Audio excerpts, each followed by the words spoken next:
जयांचे केलिया स्मरण, होय सकळ विद्यांचे अधिकरण. तेची वंदू श्री चरण, श्री गुरुचे. श्रुती स्मृती पुराणां आलयं करुणालयं, नमामि भगवत्पादं शंकरं लोकशंकरं. शंकरं शंकराचार्यं केशवं वादरायणं, सूत्रभाष्यकृतो वन्दे भगवन्तो पुनः पुनः. सदाशिवसमारंभा शंकराचार्यमध्यमाम्, अस्मदाचार्यपर्यन्ता वन्दे गुरुपरम्पराम्. शुकासारिके पूर्णवैराग्य जाचे, वसिष्ठा परिज्ञान योगेश्वराचे. कवी वाल्मिका सारिखा मान्य ऐसा, नमस्कार माझा सद्गुरु रामदासा. जय जय रघुवीर समर्थ. परमपूज्य प्रल्हाद महाराज डॉक्टर काका व मंदाताईंना नमस्कार करते. जयश्रीताईंनाही नमस्कार करते. आत्माराम श्रवणासाठी जमलेल्या तुम्हा सर्व साधकांना वंदन करते. आज आत्माराम भाग 18 समास 3 ब्रह्मनिरूपण. मागच्या निरूपणात आपण पाहिले की चारी देहाचा निराश झाल्यावर मी ब्रह्म आहे असा जो तुला अनुभव आला तोही नाशिवंतामध्ये आला. या अनुभवाहूनही आत्मा वेगळा आहे. त्रिपुटी विरहित अपरोक्ष अनुभवालाच खऱ्या अर्थाने आत्मानुभव मानावे.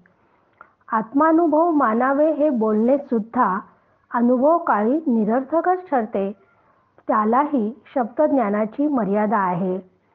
वेद शास्त्र पुराणे हे शब्दज्ञानाने त्या ब्रह्माचे वर्णन करतात, पण मुळात शब्दच माहीत असल्या कारणाने त्या शब्दांच्या आधाराने जे ग्रंथ निर्माण झाले त्यात जे आत्म्याचे वर्णन केले आहे त्यापेक्षाही आत्मा खूप वेगळा आहे. वर्णन केवळ माईक पदार्थांचेच करता येते. ब्रह्माला त्या मायेचा स्पर्शही होत नाही. हे सांगून हे ब्रह्म कसे निर्मळ आहे, सर्वत्र सदा समत्वाने भरलेले असून ते इतके जवळ आहे की तेच आपले स्वरूप आहे आणि हे स्वरूप सकळाहूनही मोठे, मृदू, कोवळे, सर्वांपासून अलिप्त, अत्यंत निकट, जे हालत नाही, डोलत नाही, बोलत नाही, आकाशालाही व्यापून ते उरलेच आहे, असे ते एकमेव अद्वितीय ब्रह्माची सगळी लक्षणे आपण पाहिली. म्हणजे 1 ते 12 ओव्यांचा आपण आतापर्यंत ब्रह्मनिरूपण समासात विचार केला होता. यानंतरही समर्थ आता ब्रह्माचेच वर्णन करतात. 13व्या ओवीत समर्थ म्हणतात, जे चळे ना ढळे अग्नीमध्ये न जळे, जे चळल्यामध्ये परी न कळे, उदकी बुडे ना श्रीराम. किती सोप्या भाषेमध्ये समर्थांनी आपल्याला इथे ब्रह्माचं वर्णन करून सांगितलं आहे. हाच विचार मनाच्या श्लोकात सांगताना समर्थ म्हणतात, फुटेना तुटेना चळेना ढळेना सदा संचले मीपणे ते कळेना. तर भगवद्गीतेमध्ये भगवंत नैनं छंदती शस्त्रानी नैनं दहती पावक, त्याचप्रमाणे अच्छेद्येयो अदा यो यम अक्लेद्यो शोष्य एवच असं भगवंतांनी भगवद्गीतेतही सांगितले आहे. खरंच संतांचे किती उपकार आहेत तो आपल्यावर, की जे उपनिषदे वेदांतामधील ज्ञान आपल्याला इतके क्लिष्ट वाटते, कठीण वाटते, ते ज्ञान अगदी सोप्या भाषेत आपल्या मराठी भाषेत त्यांनी आपल्याला सांगितले आहे. कारण आपण सगळे ज्या महाराष्ट्रात राहतो तिथे संतांची मांदियाळी आहे. त्यांनी ते मराठीत आपल्यासाठी लिहिले व मराठी आपली मातृभाषा आहे याचा अभिमान आपल्याला वाटतो आणि मराठीत सांगितल्यामुळे त्याचे आकलनही आपल्याला जरा लवकर होते. म्हणून अवघड तत्वज्ञान आपल्याला लवकर समजण्याची व्यवस्था संतांनी करून ठेवली आहे. समर्थ देखील इथे अत्यंत सोप्या भाषेत ब्रह्माचं वर्णन करताना म्हणतात की जे चळे ना ढळे. जे चळे ना म्हणजे एका जागेहून दुसऱ्या जागी हलणे आणि ढळे म्हणजे आपल्या स्थानाहून ढळणे म्हणजे अधोगती होणे. आपण पाहतो की कुठलाही पदार्थ वस्तू हालतात ढळतात परंतु ब्रह्म मात्र चळत नाही ढळत नाही. आपल्याला वाटते की पर्वत एवढे मोठे डोंगर ते कसे काय ढळणार आहेत, कारण पर्वत तर अचल आहे पण त्याची सुद्धा झीज होते हे आपण बघतो. त्यानंतर सांगतात की अग्नीमध्ये न जळे.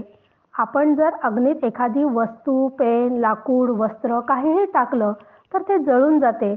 म्हणजे ज्याला नामरूप असणाऱ्या सगळ्या ज्या वस्तू आहेत त्या जळतात परंतु ब्रह्म मात्र कधीच जळत नाही. तोडणे जाळणे हालणे ढळणे भिजणे हे आत्म्याच्या बाबतीत कधीच घडत नाही, कारण ब्रह्म अवयव रहित असल्यामुळे ही आत्मवस्तू नित्य व्यापक स्थिर अचल व अनादी आहे.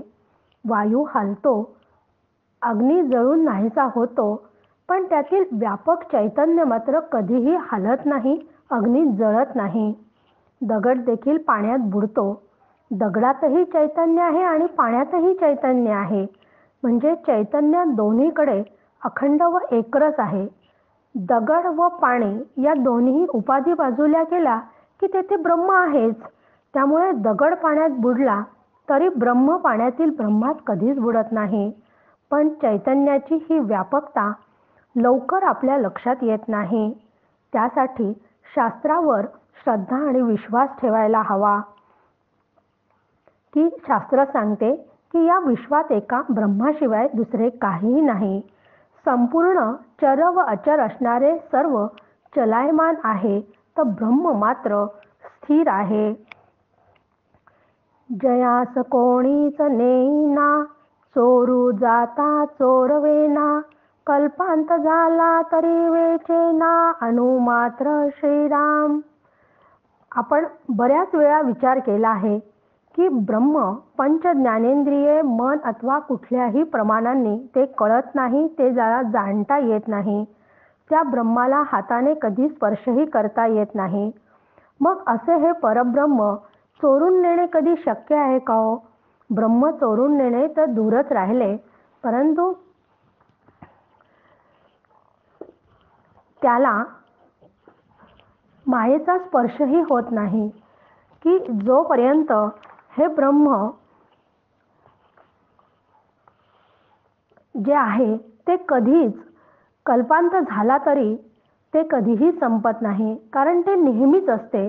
म्हणून समर्थांनी पुढच्या चरणात म्हटलं कल्पांत झाला तरी वेचेना अनुमात्र श्रीराम. की कल्पांत झाला तरी ब्रह्म मात्र कसा आहे तर त्या ब्रह्माचा कधीच लय होत नाही. या संपूर्ण ब्रह्मांडाचा लय होतो, तो नष्ट होते नाश पावते, पण ब्रह्म मात्र कधीच नाश पावत नाही. कल्पांत झाला तरी ब्रह्म जसेच्या तसे नित्य राहते. ब्रह्म नित्य आहे, त्याला आकार व रूप नाही, म्हणून त्याला नेता येत नाही, त्याची चोरी होत नाही, त्याची झीज होत नाही. सावयव पदार्थांना झीज असते पण ब्रह्म निरवयव आहे, निरवयवाला कधीच झीज नसते.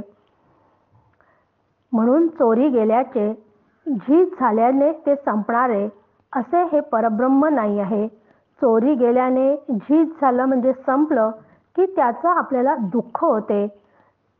इथे मात्र परब्रह्म आनंद रूप आहे, म्हणून तिथे त्याची कधी झीज होत नाही, ते कधी संपत नाही.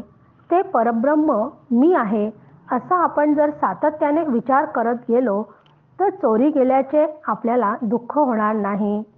की ब्रह्मतत्व जर समजून घ्यायचे व ते मी आहे याचा अनुभव घेण्याचा आपण सगळेच प्रयत्न करत आहोत, कारण आपल्याला कोणालाच दुःख नको आहे. ब्रह्म ब्रह्म चोरता येत नाही हे कशासाठी आपण समजून घ्यायचे हो? तर व्यवहारात बऱ्याच वेळा आपल्या वस्तू हरवतात, चोरीला जातात, तेव्हा आपली खूप चिडचिड होते, संताप होतो, घरामधलं वातावरण सगळं बिघडून जाते, घरातील नौकर माणसांवर आपण सर्वप्रथम संशय घेतो, चोरी झाल्यामुळे खूप टेन्शन घेतो, BP वाढते.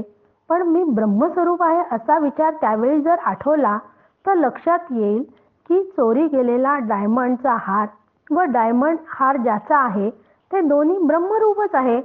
त्यामुळे वस्तू चोरीला गेली तर व्यवहार दृष्टीने ती माझी आहे यात शंकाच नाही, पण ब्रह्मदृष्टीने माझे काहीच नाही आहे. म्हणून व्यवहार दृष्टीने चोरी झाली तर पोलिसांकडे जायचे, रितसर कंप्लेंट नोंदवायची, पण चोरीला जाण्यापूर्वी मात्र मी ब्रह्म आहे म्हणून ते बेफिकीरपणे राहायचे नाही.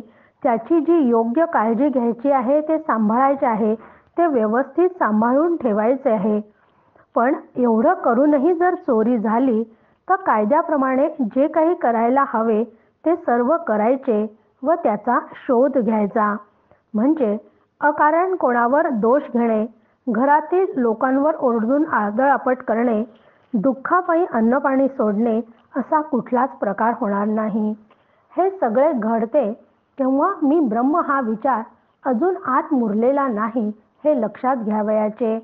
हे लक्षात घेऊन सतत आनंदरूप होण्यासाठी आपण अभ्यास करत आहोत, पुन्हा पुन्हा तेच ऐकत आहोत आणि समर्थही आपल्याला पुन्हा पुन्हा तेच सांगत आहेत. ते सतत ऐकल्याने काय होते तर जे अंतःकरण आहे ना, ते अंतःकरण स्थिर होण्यास मदत होते. म्हणून किती प्रकाराने समर्थ आपल्याला ब्रह्मतत्वाचा विचार सांगत आहेत.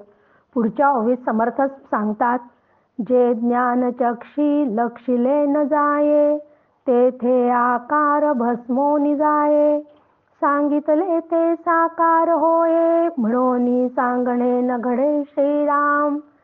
की जे ज्ञानचक्षी लक्षिले नव जाय, असे हे जे ब्रह्मतत्व आहे ते चर्मचक्षूंना दिसत नाही, म्हणून त्याला लक्ष करता येत नाही. लक्ष म्हणजे ध्येय, ज्याला आपण गोल म्हणतो. लक्ष करण्यासाठी व्यवहारात चक्षू लागतात. माझ्याजवळ साधा फोन आहे, पण मला जर आयफोन घ्यायचा असेल तर मी ठरवते की आता नवीन वर्षात, आता कालपासून नवीन वर्ष सुरूच झालं आहे, की नवीन वर्षामध्ये मला आयफोन घ्यायचा आहे असं माझं ध्येय ठरले आहे. माझं गोल आहे की या वर्षामध्ये मला आयफोन घ्यायचाच. आयफोन मी डोळ्यांनी पाहते म्हणून ते लक्ष म्हणजे ते घेण्याचे माझे ध्येय असू शकते. म्हणजे स्थूल दृष्टीने मी एखाद्या वस्तूविषयी लक्ष करू शकते, पण ब्रह्मतत्व मात्र स्थूल दृष्टीने तर सोडाच, पण ज्ञानदृष्टीनेही ते कधीच लक्ष करता येत नाही. एक आहे स्थूल दृष्टी की त्याने आपल्याला बघता येते, आणि दुसरी आहे ज्ञानदृष्टी जी जीवनमुक्तांजवळ असते. त्या ज्ञानदृष्टीनेही ब्रह्म लक्ष ध्येय करता येत नाही. का लक्ष करता येत नाही? लक्ष करण्यासाठी दुसरे हवे. ब्रह्मतत्व तर एकमेव अद्वितीय आहे, तेथे दुसरे काही नाहीच. ते इंद्रियांनी पाहता पण येत नाही, जाणता येत नाही, ऐकता येत नाही. मग जोपर्यंत ज्ञानदृष्टी आहे तोपर्यंत मी त्या तत्वापासून वेगळीच आहे. ज्ञानदृष्टी ही मायेचा प्रांत आहे. जेव्हा ध्याता ध्येयाशी एकरूप होतो तेव्हा जो अनुभव येतो तोही गळून पडतो. तेव्हा केवळ स्वरूप शिल्लक राहते. जाणीव नेणीव दोन्हीही गळून पडतात. तेव्हा जे राहते ते परब्रह्म होय, तेच कैवल्य होय. म्हणून समर्थ इथे सांगतात की तेथे आकार भस्मोनी जाय, की जेथे आकार असतो तेथे डोळ्यांनी दिसते, रूप दिसते, त्याचे वर्णन करता येते. तो आकारही नष्ट होतो, भस्म होतो. कुठलीच त्रिपुटी भेद नसतात असे निराकार ब्रह्मतत्व आहे. त्याचे लक्ष किंवा ध्येय स्वरूपात कधीच दर्शन होत नाही. जे जे साकार आहे, ज्याला आकार रूप नाम आहे, त्याची पूजा उपासना नामस्मरण करता येते. तो सर्व प्रांत ज्याचे वर्णन शब्दात त्या सगळ्याचे वर्णन शब्दात करता येते, त्याचा समावेश साकारात होतो. म्हणून सगुणाच्या आधारे निर्गुण पाविजे निर्धारे असे संत सांगतात. साकार तत्व शब्दात सांगता येते, पण ब्रह्म निरवयव म्हणून निराकार असल्याने शब्दाने त्याचे वर्णन करता येत नाही. ब्रह्मतत्वाचे ज्ञान त्या शब्दांमुळे होत नाही. ऐसे जरी न बोलावे तरी म्या काय करावे, न बोलता कळावे तुझ कैसे श्रीराम. की ब्रह्माचं वर्णन शब्दात करता येत नाही हे नक्की खरं आहे, परंतु असं जर मी केलं नाही तर ते तुला कसं कळेल असे समर्थ सांगतात. म्हणून ब्रह्म शब्दात सांगता येत नाही म्हणून सांगू नये असं म्हटलं तर मग ब्रह्म समजावून सांगण्याचा दुसरा कोणताच मार्ग उपलब्ध नाही. मी जर त्याचे वर्णन केले नाही तर ते तुला समजणे शक्यच नाही. म्हणून श्रीगुरु त्या तत्वाविषयी शब्दात बोलतात. शब्दात का बोलायचे? तर शब्द व्यर्थ जरी असला ना तरी शब्द ऐकून तो शब्द बोलता बोलता त्याचा अनुभव येतो असं पुढच्या ओवीत समर्थ आपल्याला सांगतात. किती सुंदर ओव्या आहेत हो या, की समर्थ पुढच्या ओवीत आपल्याला सांगतात की अरे बोलणे तितुके व्यर्थ जाते, परी बोलता बोलता अनुभवा येते, अनुभव सोडिता ते आपणची होय श्रीराम. की समर्थांनी बोलणे तितके व्यर्थ जाते, व्यर्थ शब्द म्हटला आहे कारण व्यर्थ हा इथे माईक या अर्थाने समर्थांनी वापरला आहे. आपण शास्त्रातून व्यर्थ असणाऱ्या गोष्टी कोणत्या म्हणजे माईक गोष्टी कोणत्या त्या समजून घेण्यासाठी वेदांत शास्त्राने एक प्रणाली तयार केली. ती प्रणाली आहे त्याचा उपयोग करायचा व नंतर ती सोडून द्यायची. पण ही प्रणाली समजून घेताना ती किती क्लिष्ट वाटते, त्यामुळे आत्मतत्व एक गौडबंगाल आहे असं वाटायला लागते. त्याचे विषयी ऐकूनही कळत नाही. म्हणून समर्थ दासबोधाच्या शेवटी सांगतात, विवरता विशेषा विशेष कळो लागे.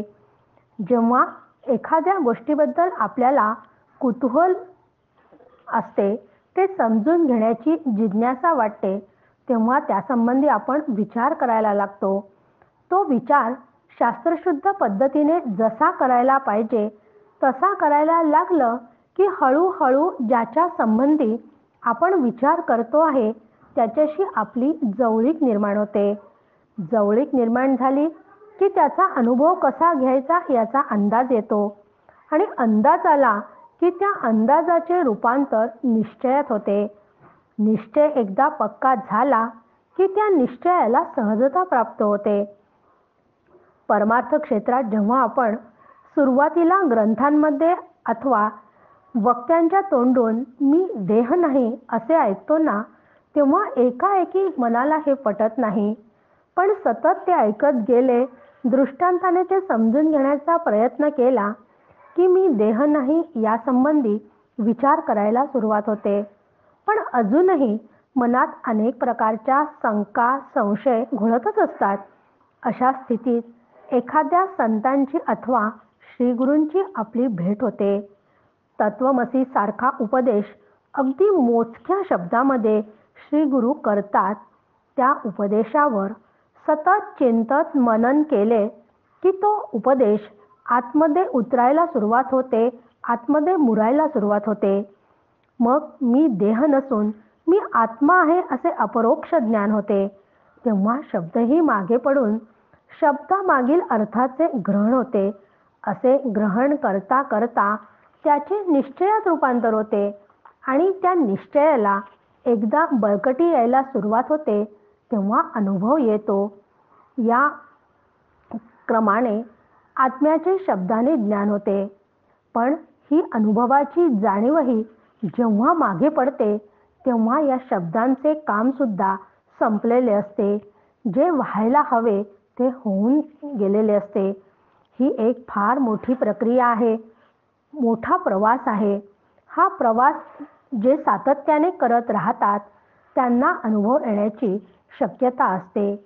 अशी सहजता येईपर्यंत असा विचार करत राहणं आवश्यक आहे. त्यासाठी त्रिपुटी द्वंद्वातून आधी बाहेर पडावे लागते. त्याशिवाय आपल्याला ब्रह्मानुभव येत नाही. म्हणून समर्थ म्हणतात, अनुभव सांडिता ते आपणची होईजे, असे दुसऱ्या चरणात सांगतात. या परमार्थ शास्त्रामध्ये खूप महत्त्वाचा विचार आहे की मला अनुभव आला हा भाग सोडल्याशिवाय खरा अनुभव येतच नाही. मला अनुभव आला या 3 गोष्टी येतात की अनुभव घेणारी मी, ज्याचा अनुभव आला ते, आणि अनुभवाची प्रक्रिया म्हणजे प्रत्यक्ष अनुभव. अशा 3 गोष्टी जिथे असतात तेथे त्रिपुटी असते, आणि जिथे त्रिपुटी असते तिथे आत्मा कधीच नसतो. मग तिथे खरा अनुभव तो नाहीये जो त्रिपुटीच्या माध्यमातून आला आहे. म्हणून खरा अनुभव घ्यायचा असेल तर त्रिपुटीमधून बाहेर पडलं पाहिजे. आणि त्रिपुटीतून बाहेर पडायचं असेल तर त्या अनुभवाला सहजता आल्याशिवाय बाहेर पडता येत नाही. एकदा आम्ही सूर्यास्त पाहण्यासाठी समुद्रकिनारी गेलो होतो. संध्याकाळची वेळ होती. सूर्य पूर्ण लाल बुंद दिसत होता. त्याच्या आजूबाजूला आकाशात त्याच्या सुंदर छटा दिसत होत्या. त्या सूर्याचे प्रतिबिंब त्या समुद्राच्या पाण्यावर पडलेले होते. अतिशय मनोहर असं ते दृश्य डोळ्यांना दिसत होतं. पण आता सुंदर दृश्य आपल्याला काही दिसले की आजकाल लगेच आपल्याला ते मोबाईलमध्ये चित्र घ्यायचे असते, म्हणजे त्याचा फोटो काढायचा असतो. मग त्या सूर्यास्ताचा फोटो काढण्यासाठी मी माझ्या मिस्टरांना सांगितले की अहो किती सुंदर सूर्यास्त दिसतो आहे, तर याचा तुम्ही फोटो काढा. मग सूर्याचा फोटो काढण्यासाठी मिस्टरांनी मोबाईल काढला. मग लगेच मी काय केलं की मी सूर्याच्या एका बाजूला आणि जिथं मध्ये सूर्य दिसतोय त्याच्या पलीकडे मुलाला उभं केलं, आणि मग मिस्टरांना सांगितलं की आता तुम्ही फोटो काढा. आणि हे सांगत असताना तो जो सगळा सेट, मग थोडंसं इकडं सरका, बरोबर कॅमेऱ्यात आले की नाही, या सगळ्या भानगडी करण्यामध्ये तो सूर्यास्त होऊन गेला. म्हणजे तो सूर्यास्ताबरोबर मला फोटो काढण्याच्या नादात खरा जो सूर्यास्ताचा आनंद मला मिळवायचा होता तो कुठेतरी मिस झाला. मला तो मिळू शकला नाही. सूर्यास्त पाहताना मी त्या सूर्याशी एकरूप व्हायला हवी होती. क्षणभर का होईना, पण फोटो, फोन, आजूबाजूचा सगळं वातावरण, या सगळ्याचा विसर मला पडायला हवा होता. इतकं मी त्या सूर्यास्ताशी जर एकरूप झाले असते ना, म्हणजे त्या सूर्यास्ताचा आनंद मला घेता आला असता. परंतु मी त्या सूर्याशी एकरूप होऊन जायला हवे होते तशी एकरूप मी त्याच्याशी झाली नाही. त्यामुळे मला त्याचा आनंद त्या क्षणाला मिळवता आला नाही. पण चित्तवृत्ती जेव्हा त्या दृश्याशी एकरूप होते ना, तेव्हा सूर्यास्ताचा खरा आनंद मिळतो. आनंद घेणारा मग तिथे शिल्लकच राहत नाही. जोपर्यंत आनंद घेणारा वेगळा शिल्लक आहे तोपर्यंत खरा आनंदाचा अनुभव कधीच येत नाही. त्या आनंदामध्ये मला अनुभव आला, मला आनंद झाला, मला आनंद घ्यायचा, ही सगळी भेसळ असते ना, जोपर्यंत सूर्याबरोबर मी आहे असा विचार आहे, जोपर्यंत मी मला त्यापासून दूर करत नाही तोपर्यंत खरा आनंद घेता येत नाही. मी जर सूर्यास्त पाहताना सूर्यरूप झाली असती, ज्याचा अनुभव घ्यायचा त्याच्यामध्ये मी स्वतःला पूर्णपणे विसरून गेली असती, तर सूर्यरूप झाल्याचा आनंद आहे, म्हणजे सूर्यास्त पाहण्याचा सूर्यरूप झाल्यावर जो मिळतो तो खरा आनंद मला मिळाला असता. मग तिथं द्वैत संपले असते, कारण मी त्याच्याशी एकरूप झाले होते. आणि द्वैत संपलं की त्रिपुटी निघून जाते. म्हणून आधी मी कधीही शिल्लक असताना कामा नये. त्याशिवाय मला तो अनुभव कधीच येणार नाही जर मी शिल्लक असेल तर. म्हणजे मीपणा जेव्हा शिल्लक राहत नाही तेव्हा अनुभवाच्या पलीकडे असणाऱ्या तत्वाशी मी एकरूप होते. त्यालाच अनुभव सोडिता ते आपणची होय जे असे समर्थ म्हणतात. जेव्हा आपण दैनंदिन जीवनात थोडाफार जप करत असतो, नामसाधना करत असतो, नाम घेताना जोपर्यंत मी नाम घेणारा शिल्लक आहे तोपर्यंत अजूनही माझे काम झालेले नाही. जेव्हा नाम घेणारा नामाच्या माध्यमातून नामाशी एकरूप होतो, म्हणजे ज्याचे मी नाम घेते, राम विठ्ठल कोणी असू द्या, त्याच्याशी म्हणजे त्या नामाशी मी एकरूप होते, तेव्हा खरा आनंद मिळतो. तो खरा आनंदही नाही तर तो आनंदरूपच होतो स्वतःच. नामदेव महाराज म्हणतात, तीर्थ विठ्ठल, क्षेत्र विठ्ठल, देव विठ्ठल, देव पूजा विठ्ठल. आपणही रोज देवाची पूजा करतो. पूजा करताना देव संध्यापात्रात काढलेले असतात. मग कोणाचा तरी फोन वाजतो, मुलाचा, मुलीचा, कोणाचा तरी किंवा नातवाचा फोन असतो. आणि मग मी काय करते, देव संध्यापात्रात असतानाही मी मात्र माझ्या अत्यंत प्रिय असणाऱ्या मुलगा, मुलगी, नातू या आप्तांशी बोलत असते. म्हणजे इकडे देव पाण्यात तसेच. मग ही अशी आपली जर पूजा सुरू असेल तर आपण कधीच आनंदरूप होऊ शकणार नाही हो. कारण तिथे देव वेगळा आणि मी वेगळा आहे असे जोपर्यंत आहे तिथे कुठलीच अनुभूती कधीच येणार नाही. नामदेवांची पूजा कशी होती, तीर्थक्षेत्री गेले तर तीर्थक्षेत्रातील पाणी विठ्ठल आहे, क्षेत्रही विठ्ठल आहे, देव मी सगळेच विठ्ठल रूप आहोत. त्याची पूजा करताना, त्याला फूल वाहताना, कापूर लावताना, उदबत्ती लावताना सर्व विठ्ठलच आहे असा त्यांचा भाव, म्हणजे ते विठ्ठलाशी पूर्णपणे एकरूप होतात. तेव्हा ऐक्याची अनुभूती येते.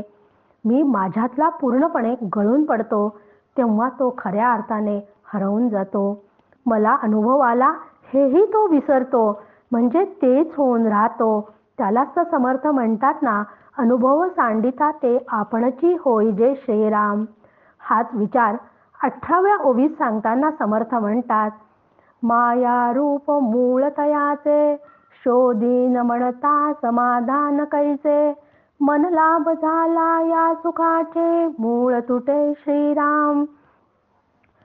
स्थूल सूक्ष्म कारण या देहाला दूर सारून जेव्हा साधक महाकारण देहात म्हणजे उन्मनी अवस्था त्याला प्राप्त होते, ही उन्मनी अवस्थाही मायेच्याच प्रांतातील आहे याचा आपण समासाच्या सुरुवातीलाच विचार केला होता. उन्मनी अवस्थेत तो आत्मा मी आहे, मला अनुभव आला असे आपण म्हणतो, हे म्हणणे ही माईक आहे. त्रिपुटी जिथं शिल्लक आहे तेथे खरा ब्रह्मानुभव घ्यायला गेलो तर तो कधीच येत नाही व समाधानही प्राप्त होत नाही. कारण अत्यंत सूक्ष्मातली सूक्ष्म जाणीव ही सुद्धा माईकच आहे. त्या ठिकाणी शाश्वत समाधान कधीच प्राप्त होत नाही. जाणीव असणे म्हणजे वृत्ती ज्ञान आहे. आत्मा तर ज्ञानरूप आहे. ज्ञानरूपता असेल तर तेथे वृत्ती शिल्लक नसते. वृत्ती ज्ञान व ज्ञानरूपता यातील फरक लक्षात घ्यावा लागेल. समोर एक पुस्तक आहे, ते मला डोळ्यांनी दिसते तेव्हा त्याला वृत्ती म्हणतात. कानांनी मला चांगले वाईट असं काहीतरी सतत ऐकू येते तेव्हा ते वृत्तीला झालेले ज्ञान आहे. जिभेने चव घेतली तीही वृत्ती ज्ञान आहे. आणि स्पर्श घेतला म्हणजे आता थंडी आहे, स्पर्शाने आपल्याला थंडी आहे हे लक्षात येते. हे सगळं जे आहे ना ते वृत्तीला झालेला ज्ञान आहे. म्हणजे पंच इंद्रियांच्या साह्याने मला जे ज्ञान होते ना त्याचा संबंध वृत्तीशी असतो. वृत्तीमुळे ते ज्ञान होते. ज्ञानेंद्रियाच्या साह्याने होणारे जे ज्ञान आहे त्याला वृत्ती ज्ञान म्हणतात. बऱ्याच वेळा होऊन गेलेल्या गोष्टींचाही आपण विचार करतो, त्या घटना आपल्याला आठवतात, त्याला स्मृतिज्ञान म्हणतात. हे स्मृतिज्ञान सुद्धा वृत्तीज्ञानातच मोडते. आपले संपूर्ण आयुष्य या वृत्तीनेच व्यापलेले असते. या वृत्ती जोपर्यंत निवृत्त होत नाहीत तोपर्यंत खरी ज्ञानरूपता अनुभव येत नाही. निवृत्ती म्हणजे आपल्याला लगेच रिटायरमेंट आठवते आणि रिटायरमेंट म्हटलं की उशिरा आंघोळ करणं, उशिरा पूजा, जेवण सगळं रुटीन बदललेलं असतं. पण परमार्थ दृष्टीने निवृत्त याचा अर्थ आपल्याला आपल्या ज्या सगळ्या अंतःकरण वृत्ती आहेत ना, त्या सगळ्या शमल्या पाहिजे. त्याला म्हणतात की निवृत्त.